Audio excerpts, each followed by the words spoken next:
আসসালামু আলাইকুম। শরীরটা খুব ভালো নয়, অসুস্থ। তারপর একটা বিষয় নিয়ে কথা বলতে আসলাম। আর আজকের এই বিষয়ে আপনার অনেকগুলো গুরুত্বপূর্ণ বিষয় জানতে পারবেন, যেগুলো আমার মনে হয় সমগ্র বাংলাদেশের মানুষের জানা প্রয়োজন। আর এই বিষয়গুলোর মধ্যে তিনটা দেশ জড়িত। প্রথম আমেরিকা, দুই ভারত, তিন পাকিস্তান, আর আমাদের চতুর্থ নম্বর দেশ বাংলাদেশ।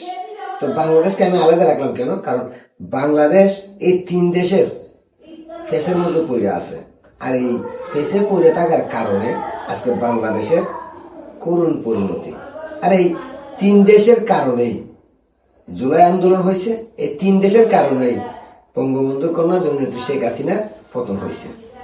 ভাই দেখেন, শেখ হাসিনা যখন ক্ষমতায় ছিল তখন বাংলাদেশে একটা প্রচলিত শব্দ ছিল যে শেখ হাসিনা ভারতের সঙ্গে অনেকগুলো গোপন চুক্তি করছে, দেশ বিরোধী চুক্তি করছে, গোলামি চুক্তি করছে, যা দেশের সার্বভৌমত্বের বিরুদ্ধে। আমাদের দেশ হুমকির মুখে।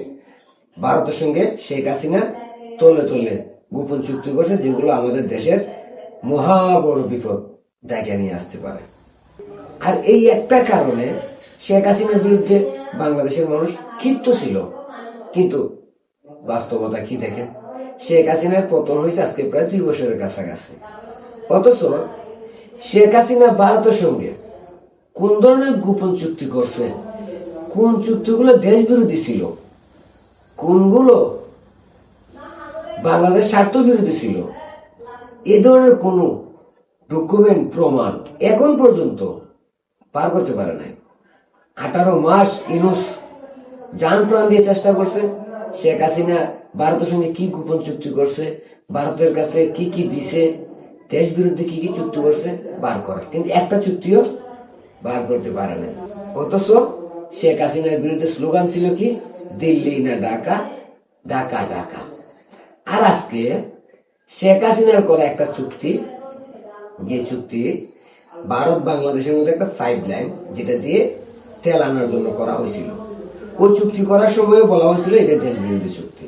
অথচ আজকে বাংলাদেশের তেল সংকট। আর শেখ হাসিনার করা সেই চুক্তির দ্বারাই আজকে বাংলাদেশে প্রতি মাসে 15,000 মেট্রিক টন ডিজেল দেওয়ার সিদ্ধান্ত নিছে। আর এই ডিজেল আনার জন্য বাংলাদেশ থেকে বর্তমান বিএনপি সরকার ভারতের কাছে অনুরোধ জানাইছে, আর ভারত সেটা দেওয়ার জন্য রাজিও হয়েছে।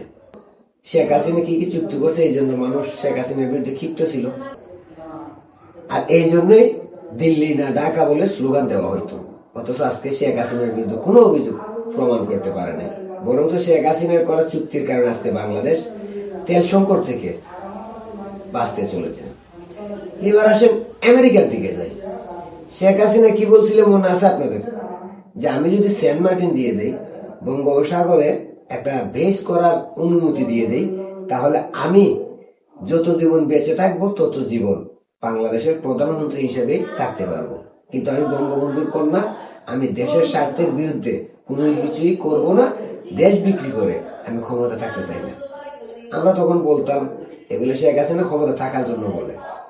কিন্তু যখন শেখ হাসিনার পতন ঘটলো, আমরা ঠিকই দেখলাম সেন্ট মার্টিন বন্ধ করে দেওয়া হইলো, বঙ্গোপসাগরে তেলের যে কিগুলো আছে, ডিপোগুলো আছে, সবগুলো আমেরিকার কোম্পানির হাতে দেওয়া হইলো। এবং ইনুস অনেকগুলো গোপন চুক্তি করছে এই 18 মাসে আমেরিকার সঙ্গে, যে চুক্তিগুলো এখন পর্যন্ত প্রকাশ্যে আসে নাই, যে চুক্তিগুলো বাংলাদেশকে আগামী দিনের মহা বিপদে ফেলতে পারে। আর তার একটা প্রমাণ আমি আপনাদেরকে দিই। বাংলাদেশ সরকার রাশিয়া থেকে তেল কিনবে, অথচ তেল কেনার জন্য অনুমতি চাইছে কার কাছে? যুক্তরাষ্ট্রের কাছে, মানে আমেরিকার কাছে অনুমতি চাইছে যে আমরা রাশিয়া থেকে তেল কিনবো, আপনারা অনুমতি দেন। তাহলে আমরা কি আমেরিকার গোলাম হয়ে গেলাম? শেখ হাসিনার কথাই তো সত্যি হলো। শেখ হাসিনা যদি এগুলো মানতো, তাহলে হয়তো শেখ হাসিনার পতন হইতো না। আজকে আমরা তেল কিনবো রাশিয়ার কাছ থেকে, অথচ অনুমতি নিতে হচ্ছে আমেরিকার কাছ থেকে। তো এই দুইটা দেশ তো শেখ হাসিনার পতনের জন্য দায়ী, তাই না? না হলে ভাই কেন আমরা তেল কিনবো আমাদের টাকা দিয়ে রাশিয়ার কাছ থেকে, আর সেই রাশিয়ার কাছ থেকে তেল কেনার জন্য আমাদের অনুমতি নিতে হবে যুক্তরাষ্ট্রের কাছে। দেখেন, শেখ হাসিনা রূপপুর পারমাণবিক বিদ্যুৎ কেন্দ্র বানাইছে, যেটা রাশিয়ার সঙ্গে চুক্তি করে। তখনও তো শেখ হাসিনা এই আমেরিকাকে জিজ্ঞেস করে নাই, অনুমতি নেওয়ার প্রয়োজন মনে করে নাই। একটা পারমাণবিক বিদ্যুৎ কেন্দ্র তৈরি করতে হলে অনেক ঝামেলা হয়। বাংলাদেশ এই মুহূর্তে 43তম পারমাণবিক শক্তিধর দেশ, আর যেটা শেখ হাসিনার আমলে হয়েছে রাশিয়ার সঙ্গে চুক্তি করে। তখন শেখ হাসিনা অনুমতি নেয় নাই, আর এখন তেল কিনবে, এটার জন্য অনুমতি নিতে হচ্ছে আমেরিকার কাছ থেকে। তার মানে আমরা গোলামের জীবন বরণ কইরা নিছি। আমাদেরকে বলা হয়তো আমরা ভারতের গোলাম হয়ে গেছি, ভারতের সঙ্গে গোলামি চুক্তি করা হয়েছে, সেই প্রমাণ তো নেই। এখন দেখা যাচ্ছে আমরা সত্যি সত্যি আমেরিকার গোলাম হয়ে যাচ্ছি। তেল কিনতে আমেরিকার অনুমতি লাগবে, আর এইসব কইরা গেছে এই ডক্টর ইউনূস। এখন আমি চাই এই ডক্টর ইউনূস যেসব চুক্তিগুলো করছে, সবগুলো চুক্তি প্রকাশ্যে আসুক, জনগণ জানুক। আপনারা কি চান না? যদি চান তাহলে আপনার মতামত দিবেন। এবার আসেন পাকিস্তানের দিকে যাই। পাকিস্তান, এই পাকিস্তান, আমাদের দেশে কিছু রাজাকার আছে যারা বলে পাকিস্তান আমাদের ভাই। তো যারা বলে তাদের কাছে আমি একটা প্রশ্ন করি। তারা বলে পাকিস্তান মুসলিম, আমরা মুসলিম, তাই ভাই ভাই। পাকিস্তান আজকে আফগানিস্তানের মুসলমানদের মারতেছে, তো আফগানিস্তানের মুসলিমরা কি আমাদের ভাই না? যদি মুসলিম দেখি, তাহলে আজকে কেন পাকিস্তানের বিরুদ্ধে কেউ কথা বলে না? তার কারণ ওরা সত্যি এই পাকিস্তানকে ধারণ করে। আপনারা দেখছেন সংসদ ভবনে কি হয়েছে, যা হয়েছে সবই এই পাকিস্তানের এজেন্ডা বাস্তবায়নের জন্য। ভাই আমি আপনাদেরকে একটা কথা বলি, 1971 সালে যখন বাংলাদেশ পাকিস্তান যুদ্ধ হয়ে বাংলাদেশ নামে রাষ্ট্র তৈরি হয়, তখন পাকিস্তানের কারেন্সি কত ছিল, মানে পাকিস্তানের টাকার মান কত ছিল? বাংলাদেশ থেকে প্রায় 7 থেকে 8 টাকা বেশি। মানে পাকিস্তানের 1 টাকা বাংলাদেশের প্রায় 7-8 টাকা ছিল। আর 2024 সালে মানে শেখ হাসিনার পতনের আগ পর্যন্ত পাকিস্তান বাংলাদেশের 1 টাকা আর পাকিস্তানের প্রায় 5 টাকা হয়ে গেছিল। সেই টাকার মানটা এখন বাংলাদেশে কিছু কমে আসছে। এখন হয়তো পাকিস্তানের 3 টাকা বা 4 টাকা হবে, বাংলাদেশের 1 টাকা। তো পাকিস্তান কেন এত দুর্বল? কারণ পাকিস্তান গোলাম, আমেরিকার গোলাম। আপনারা দেখেন পাকিস্তানের কোন সরকার টিকতে পারে না, কোন সরকারই পূর্ণ মেয়াদ পূরণ করতে পারে না। কারণ ওখানে আমেরিকার কলকাঠি নাড়া হয়, আমেরিকা যা বলে তাই করে। আর আমেরিকার কথায় নাচতে নাচতে পাকিস্তান দেউলিয়া। তো আমাদের দেশটা মাথা তুলে দাঁড়ায় গেছিল শেখ মুজিবুর কন্যা শেখ হাসিনার হাত ধরে। সেই দেশটাকে এখন দেউলিয়া বানানোর প্ল্যান করতেছে আমেরিকা।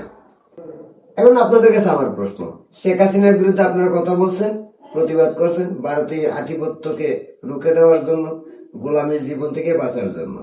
অথচ শেখ হাসিনার পতনের পর আমরা সেই ভারতীয় আধিপত্যের কাছে মাথা নত করলাম, সেই গোলামীর জীবন বরণ করলাম।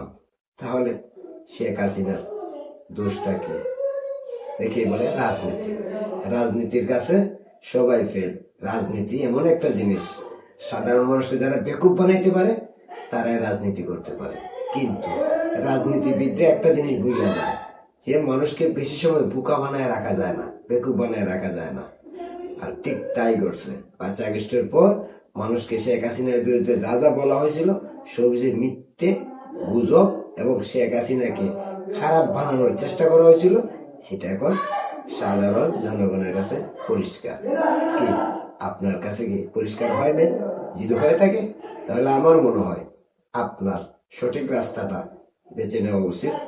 71 পক্ষের রাস্তা, মুক্তিযুদ্ধের পক্ষের রাস্তা, বাংলাদেশের পক্ষের রাস্তা। সিদ্ধান্ত আপনার, কি করবেন আপনি ভালো বোঝেন।